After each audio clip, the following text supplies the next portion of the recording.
Attack!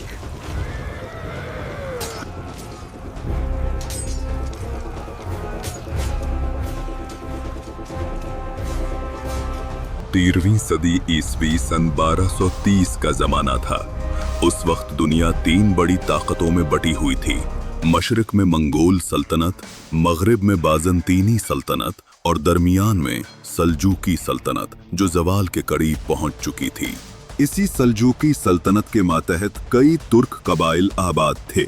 इन्हीं में से एक कबीला था काई कबीला, एक बहादुर, मुनज़्ज़म और ईमानदार तुर्क कबीला जो अपनी जंगी महारत और वफादारी के लिए मशहूर था। काई कबीले के सरदार का नाम था अर्तुगरुल गाजी। अर्तुगरुल ने अपनी जिंदगी में सल्जूकी सल्तनत के साथ मिलकर कई जंगें लड़ी। उसने अपने कबीले के लिए एक महफूज इलाका हासिल किया जहां उसके लोग सुकून और आज़ादी के साथ रहने लगे।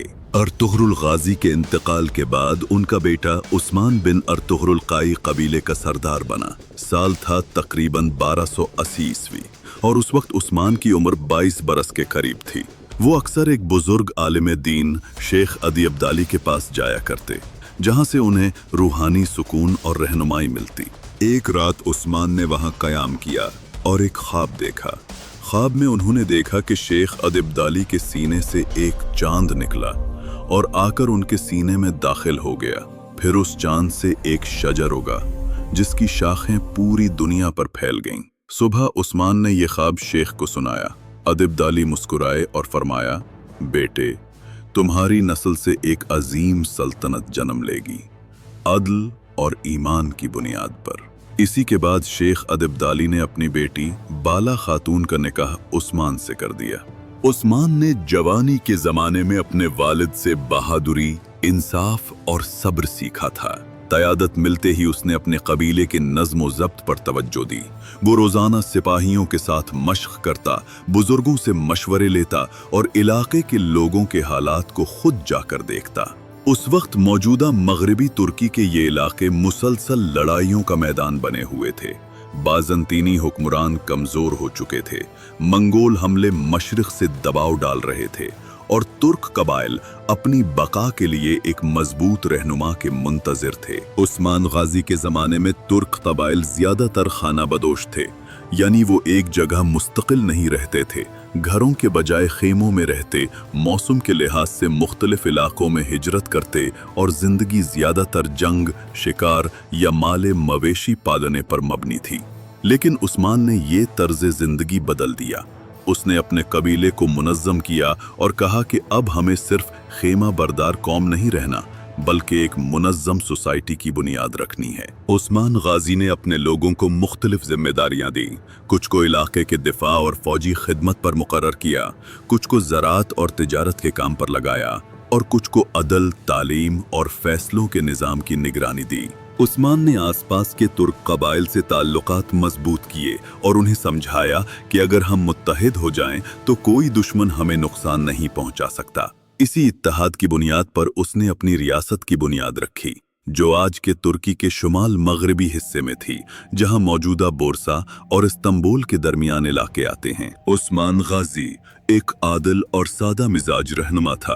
वो कबीले के हर फर्द को बराबरी का दर्जा देता और हर फैसले में इंसाफ को तरजीह देता।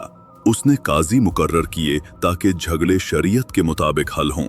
वो खुद आम सिपाहियों के साथ खाना खाता और उन्हीं के साथ मैदान जंग में लड़ता। सन 1285 ईस्वी में उस्मान गाजी ने अपनी पहली बड़ी फतह हासिल की।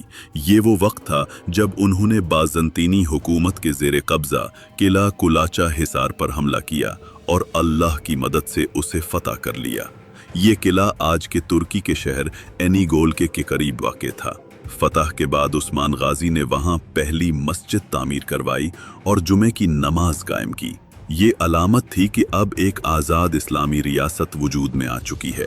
यही वो जंग थी जिसने उस्मान गाजी को एक बहादुर और दूर अंदेश रहनुमा के तौर पर मशहूर कर दिया। इस कामयाबी के बाद उस्मान ने बाज़ंतीनियों के ज़ेरे कब्ज़ा मज़ीद इलाके आज़ाद कराए, जिनमें बेल्जिक और यारी हिसार के किले नुमायां थे।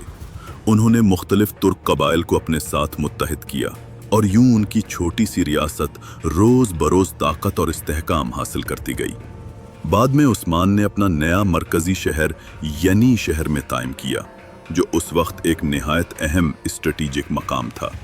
यही मकाम आगे चलकर उस्मानी सल्तनत का पहला दारुल हुकूमत बना। सन 1302 ईस्वी में उस्मान गाजी ने बाज़ंतीनी सल्तनत के खिलाफ अपनी सबसे बड़ी जंग लड़ी। ये वो मशहूर मार्का था जो तारीख में जंगे बाफियोस के नाम से याद किया जाता है। ये जंग मौजूदा कोयुन हिसार और अजमियत के दरमियानी इलाके में लड़ी गई, जहां उस्मान की फौज ने पहली मर्तबा बाज़ंतीनी लश्कर को फैसलाकुन शिकस्त दी। अगरचे बाज़ंतीनी फौज तादाद में कहीं ज्यादा थी, मगर उस्मान ने अपनी बेहतरीन हिकमत अमली, डिसिप्लिन और ईमान से भरपूर सिपाहियों के साथ दुश्मन को शिकस्त दी। ये उनकी पहली बड़ी सरकारी फतह थी, जिसके बाद कई तुर्क कबाइल उनकी क़यादत में मुत्तहिद होने लगे। अब पूरे खित्ते में ये यकीन पैदा हो गया कि उस्मान बिन अर्तुगरुल ही वो रहनुमा हैं जो एनातोलिया में एक नई इस्लामी रियासत कायम कर सकते हैं। उस्मान ने सिर्फ जंगों पर नहीं बल्कि निज़ाम हुकूमत पर भी भरपूर तवज्जो दी। उन्होंने तिजारत को फ़रोग़ दिया, किसानों को ज़मीनें दी और गैर मुस्लिम रियाया को मजहबी आज़ादी अता की। वो यकीन रखते थे कि ताकत सिर्फ तलवार से नहीं बल्कि इंसाफ और खुशहाली से हासिल होती है। उस्मान गाजी के तर्ज हुक्मरानी ने अवाम के दिल जीत लिए और उनकी कायम करदा रियासत को एक अजीम सल्तनत में बदल दिया। वही सल्तनत जो आगे चलकर दुनिया में सल्तनत उस्मानिया के नाम से जानी गई। उस्मान ने अपनी रियासत में इस्लामी शरीयत को बुनियाद बनाया। उसने टैक्स का निज़ाम मुनसिफाना रखा, गरीबों पर बोझ कम किया और फौज के लिए सख्त उसूल मुकर्रर किए। वो हमेशा कहता था, सल्तनत तलवार से बनती है मगर अदल से कायम रहती है। अपने आखिरी दिनों में उस्मान गाजी ने बोरसा पर कब्जे की मुहिम शुरू की।